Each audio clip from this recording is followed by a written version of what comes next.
శ్రీమాత్రే నమః. శ్రీగురుభ్యో నమః. ధ్యానం వందే శంభోమాపతిం సురగురుం వందే జగత్కారణం వందే పన్నగభూషణం మృగధరం వందే పశూనాం పతిం వందే సూర్యశశాంకమన్యనయనం వందే ముకుందప్రియం వందే భక్తజనాశ్రయం చ వరదం వందే శివం శంకరం. ముందుగా 2025 మార్చి నెలలో జరగబోయేటువంటి మేషరాశి నుండి మీనరాశి వరకు మాస ఫలితాలు ఇప్పుడు చెప్పుకోబోతున్నాం. ముందుగా మేషరాశి. ఈ మేషరాశి వారికి ప్రధానంగా రవిగ్రహం ఏకాదశి స్థానంలోకి రావడం వలన మరి గత మాసంలో ఎవరైతే ఇబ్బందులు పడ్డారో గత 2 మాసాలలో మరి పిల్లలతో చాలా ఇబ్బందులు పడి ఉంటారు. మరి ఫైనాన్షియల్గా రకరకాల ఇబ్బందులు వచ్చి ఉంటాయి. మరి ఎవరైతే సంతానపరంగా ఇబ్బందులు పడ్డారో అట్లాగే అనారోగ్య సమస్య, ఈ యొక్క రవి వల్ల కొంత అనారోగ్య సమస్యలు చుట్టుముడుతూ ఉంటాయి. కంటి సమస్య వచ్చి ఉండాలి కొంతమందికి. మరి దాంతోపాటు ఈ మేషరాశి వాళ్ళకి షష్ఠగ్రహ కూటమి ఏదైతే రాబోతుందో అది ఈ నెల 25 నుంచి మరి మీనరాశిలోకి ప్రవేశించబోతుంది. ఈ యొక్క షష్ఠగ్రహ కూటమి వల్ల మేషరాశి వాళ్ళకి కొన్ని ఇబ్బందులు కనపడుతూ ఉన్నాయి. మరి ఇప్పటివరకు జరిగిపోయిన కాలం చాలా అద్భుతంగా జరిగింది. కానీ ఈ 12వ స్థానంలో కనుక రాబోయేటువంటి షష్ఠగ్రహ కూటమి వల్ల కొంత శని వ్యయస్థానంలో పడటం వల్ల ఆ వ్యయస్థానంలో శని, రాహువు, రవి ఈ 3 గ్రహాల కలయిక వల్ల కొన్ని రకాల ఇబ్బందులు వచ్చేటువంటి అవకాశాలు కనపడుతున్నాయి. ప్రధానంగా కొత్త ఇన్వెస్ట్మెంట్స్ కానివ్వండి, ఫైనాన్షియల్గా చేయబడేటువంటి ప్రతి స్టెప్ కూడా ఆలోచించి వేయవలసిందిగా సూచన. తర్వాత మరి ఈ మేషరాశి వాళ్ళకి ధనానికి లోటు ఉండదు. ఈ మార్చి నెలలో అనుకున్నటువంటి మంచి ధనం సంప్రాప్తమవుతుంది. మరి ఇంట్లో శుభకార్యాలు చేస్తారు.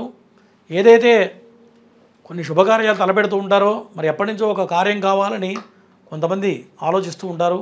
ఈ మేషరాశి వారు ఎవరైతే శుభకార్యం కావాలి, ఒక పెళ్ళో ఇంకోటి ఏదన్నా కార్యక్రమం చేయాలనుకుంటూ ఉంటారో వాళ్ళకి ఈ మార్చి నెల చాలా అనుకూలంగా ఉందని చెప్పవచ్చు.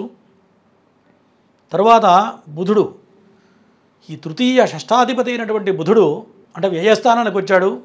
ఈ వ్యయస్థానానికి రావడం వల్ల అన్నదమ్ములతో కొంత రకరకాల ఇబ్బందులు ఎదురవుతాయి.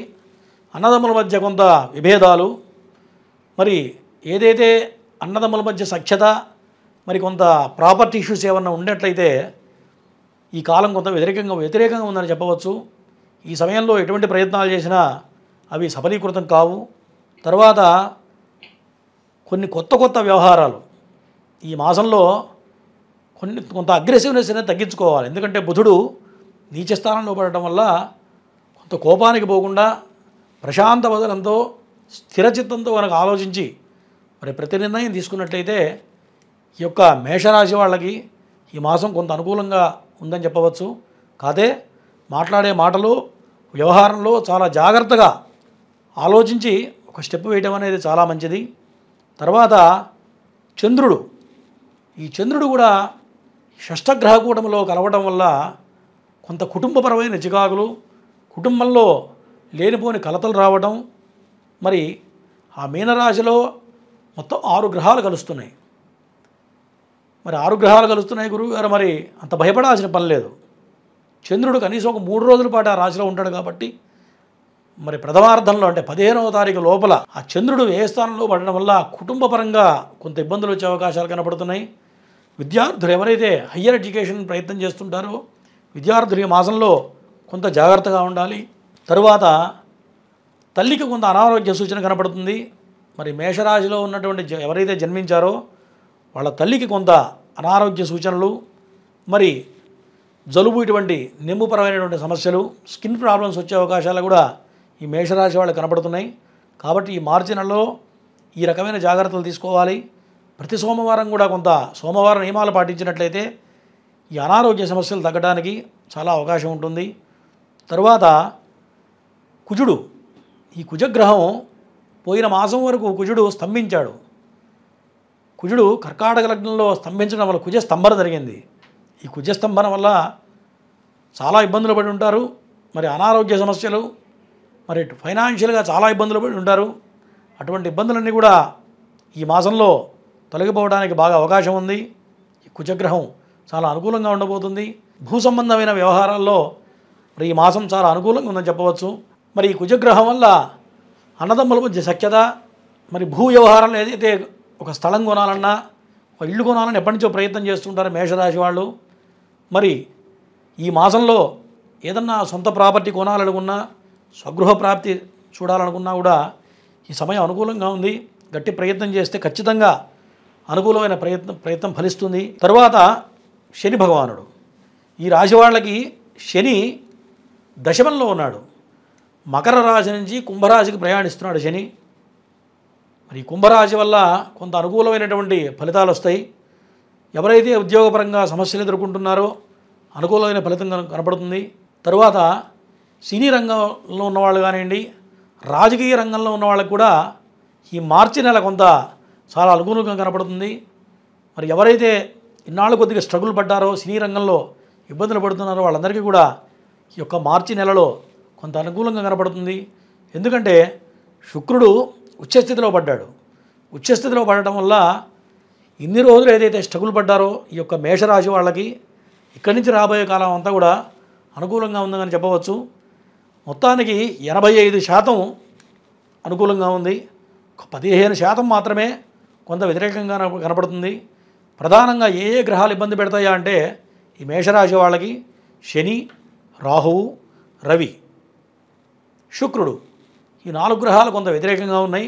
కాబట్టి ఈ వ్యవహారాల్లో నేను చెప్పిన విధంగా జాగ్రత్తగా మలుచుకొని ముందుకెళ్ళినట్లయితే అన్ని రకాలుగా కూడా బాగుంటుంది. తర్వాత భాగ్యాధిపతి అయినటువంటి బృహస్పతి ధనస్థానంలో ఉండటం వల్ల తండ్రి తరపు నుంచి రావాల్సిన డబ్బులు రావడం, అనుకోని ధనం చేతికి అందడం మరి ఈ మాసంలో చాలా అద్భుతంగా ఉందని చెప్పవచ్చు.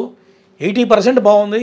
15% అనుకూలంగా లేదంటే అది పెద్ద ఆలోచించాల్సిన అవసరం లేదు. ఈ మేషరాశి వాళ్ళు చేసుకోవాల్సిన దేవతా నియమాలు ఏంటయ్యా అంటే రాహు 12 స్థానంలో పడటం వల్ల దుర్గా అమ్మవారి పూజ, దుర్గా దేవి ప్రదక్షిణ కానీ, చండీ హోమం కానీ చేసినట్లయితే ఈ రాహు అనుకూలంగా మారి ఇంకా మంచి మంచి ఫలితాలు రావడానికి, ఈ యొక్క రాహు దోషం పోవడానికి ఈ దుర్గా పూజ చాలా అద్భుతంగా పనిచేస్తుంది. ఇవి మేషరాశి యొక్క ఫలితాలు. ప్రతి మాస ఫలితాలు వేరు, ఈ మార్చి ఫలితాలు వేరు.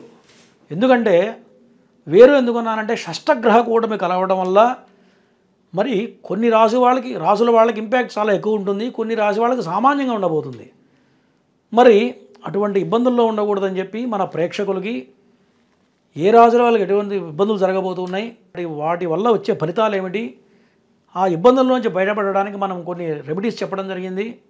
మరి చక్కగా దైవ బలంతో ఈ రెమెడీస్ చేసుకున్నట్లయితే తేలిగ్గా బయటపడటం జరుగుతుంది. మరి ఈ ఫలితాలన్నీ కూడా ఈ రాశిని అనుసరించి చెప్పడం జరిగింది.